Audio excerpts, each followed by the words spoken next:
आज मैं आपको एक ऐसे शिव मंदिर के बारे में बताने वाली हूँ जो उड़ीसा के कटक में अवस्थित है। कटक के पास महानदी बहती है, ये तो आप जानते ही हैं। महानदी में एक द्वीप है, उसी द्वीप पर यह शिव मंदिर अवस्थित है। लेकिन यहाँ शिवजी का नाम बाबा धबलेश्वर है।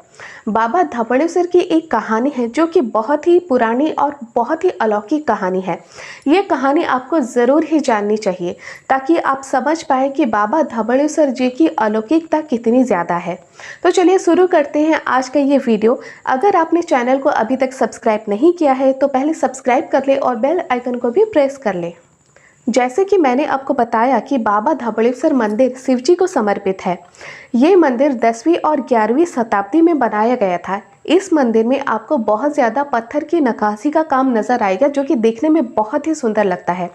और इसके साथ ही महानदी का ये जो द्वीप है, मतलब महानदी चारों तरफ महानदी आप देख सकते हैं, पानी ही पानी, और बीचों बीच एक द्वीप जिस पर ये मंदिर। इस मंदिर का नज़ारा और इस द्वीप का नज़ारा देखते ही बनता है, बहुत ही सुंदर नज़ारा होता है इसका। लेकिन इस मंदिर में शिवजी को धबलेश्वर बाबा क्यों बुलाते हैं, इसकी एक बहुत पुरानी कहानी है। एक चोर हुआ करता था, लेकिन वो चोरी तो करता था पर शिवजी का बहुत ही बड़ा भक्त था। लेकिन उसकी कमी थी कि तो उसे चोरी करनी ही है। एक बार वो एक गांव में घुसा चोरी करने के लिए। उसने एक काले रंग के बैल के बछड़े को उठाया और उसे भागकर लेकर आया इसी मंदिर की तरफ। गांव के लोगों ने देखा, उसके पीछे पीछे गांव के लोग भी भागकर आए। पिटाई के डर से चोर बैल के बछड़े के साथ भागकर इसी मंदिर में आया और मंदिर के गर्भगृह में जाकर छुप गया। बाहर गांव के लोग जमा हुए थे। गांव के लोग बाहर हंगामा मचा रहे थे। चोर इसी डर से पिटाई हो जाएगी इसीलिए बाहर भी नहीं आया। लेकिन गांव के लोग भी जा नहीं रहे थे, उन्हें अपना बछड़ा चाहिए था। तो फिर क्या हुआ, चोर भगवान शिव को प्रार्थना करने लगा कि हे शिव जी, आज मुझे बचा लो, मैं फिर कभी चोरी नहीं करूँगा। शिव जी ने उसकी प्रार्थना सुन ली और शिव जी एक सन्यासी के रूप में आए। लेकिन सन्यासी के रूप में आने के बाद चोर के पास नहीं गए, शिव जी आए गाँव के लोगों के पास। सन्यासी के रूप में थे इसलिए कोई उन्हें पहचान नहीं पाया। गांव के लोगों से शिवजी ने पूछा कि बात क्या है। तो गांव के लोगों ने कहा, एक चोर हमारे गांव से एक काले रंग के बछड़े को चुराकर यहाँ पर छिपा हुआ है, हमें वो बछड़ा चाहिए। अगर वो बछड़ा मिल गया तो हम चोर को छोड़ देंगे, नहीं तो हम चोर की पिटाई कर देंगे। तो शिवजी ने कहा, काले रंग का बछड़ा मैंने तो नहीं देखा, पर मैंने चोर को ज़रूर देखा है। उसके साथ एक बछड़ा भी है, लेकिन वो काले रंग का नहीं है। गांव के लोगों ने कहा, लेकिन हमने उसे काले रंग के बछड़े के साथ देखा है और वो यहीं पर छुपा हुआ है। तभी शिवजी अंदर गए जो कि सन्यासी के रूप में थे, और वो अंदर जाने के बाद चोर को समझा बुझाकर बाहर लेकर आते हैं। लेकिन बछड़ा काले रंग का नहीं था, बिल्कुल सफ़ेद था। ये देखकर सभी हैरान। गांव के लोगों ने देखा, जब काले रंग का बछड़ा ही नहीं था तो सफ़ेद रंग को बछड़े को वो अपना कैसे कह सकते थे।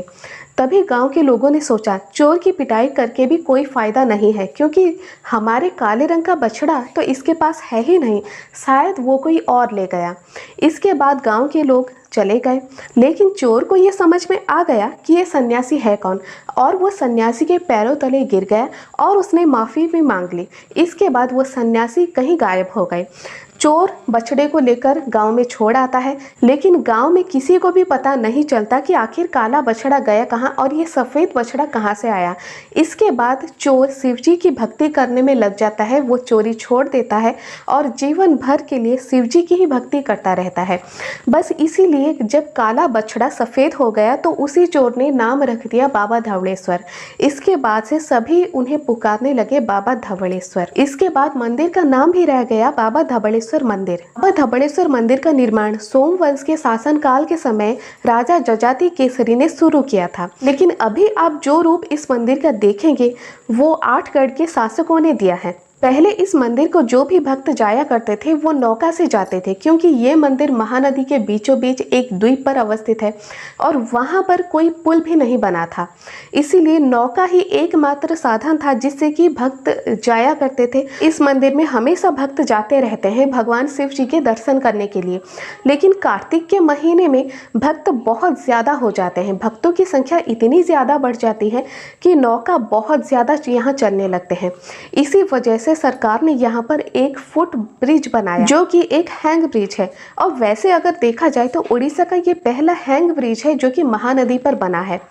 बहुत सारे भक्त कार्तिक के महीने पर वहाँ जाते हैं और बहुत ही बड़ा मेला भी वहाँ लगता है। अगर आप उड़ीसा के बाहर से हैं और बाबा धवळेश्वर जी की दर्शन करना चाहते हैं तो आप फ्लाइट से आ सकते हैं, लेकिन आपको भुवनेश्वर एयरपोर्ट पर उतरना पड़ेगा। वहाँ से आप टैक्सी पकड़ कर भी आ सकते हैं। अगर आप बस से आना चाहें तो भी आप बस से आ सकते हैं। कटक में उतरकर फिर आप टैक्सी पकड़कर इस मंदिर के फुट हैंग ब्रिज तक पहुँच सकते हैं और वहाँ से आप पैदल चलकर इस मंदिर तक पहुंच सकते हैं। लेकिन अगर आप ट्रेन से आना चाहते हैं तो ट्रेन से आ सकते हैं और कटक रेलवे स्टेशन पर उतरकर आप टैक्सी पकड़कर सीधा आप मंदिर तक पहुंच सकते हैं। वैसे अगर आप किसी भी साधन से आते हैं तो भी आपको कोई परेशानी नहीं होगी, क्योंकि उड़ीसा में एक बार उतरने के बाद अगर आप किसी से भी पूछते कि बाबा धवळेश्वर मंदिर जाना है तो वो आपको लेकर आ जाएंगे, कोई भी परेशानी आपको नहीं होगी। इसके साथ आप अगर यहाँ ठहरना भी चाहते हैं तो कटक में आपको बहुत ही अच्छे होटल्स भी मिल जाएंगे जिन पर आप ठहर सकते हैं। और भुवनेश्वर भी यहाँ से बहुत दूर नहीं है तो आप भुवनेश्वर भी घूम सकते हैं, जैसे कि उदयगिरी, खंडगिरी, धौड़गिरी, आप यहाँ पर भी जा सकते हैं। वैसे कटक और भुवनेश्वर के अंदर ज़्यादा फासला नहीं होता, तो आराम से अगर आप कटक में भी रहते हैं तो भुवनेश्वर जा सकते हैं घूमने के लिए, और अगर आप भुवनेश्वर में भी रहते हैं तो भी आप कटक यहाँ आ सकते हैं बाबा धवळेश्वर मंदिर को दर्शन करने के लिए। तो दोस्तों, आशा करती हूँ बाबा धवळेश्वर मंदिर के बारे में जानने के बाद और पौराणिक कथा सुनने के बाद आपको ज़रूर ही इच्छा हुई होगी यहाँ पर आने की। आप साल के किसी भी समय यहाँ पर आ सकते हैं और बाबा धवळेश्वर के दर्शन करना चाहते हैं। लेकिन अगर आप उड़ीसा के बाहर से आएंगे तो ये नहीं कि सिर्फ आप यही मंदिर दर्शन करेंगे, आप भुवनेश्वर भी घूमेंगे, आप कहीं और भी जाएंगे, तो बेहतर यही होगा कि आप नवंबर से लेकर मार्च के अंदर आए, जिससे कि आप उड़ीसा में दूसरे जगह भी घूम सकते हैं। आज का ये वीडियो आपको अगर ज़रा भी पसंद आए तो एक लाइक ज़रूर कर दें, शेयर करें अपने दोस्तों के साथ।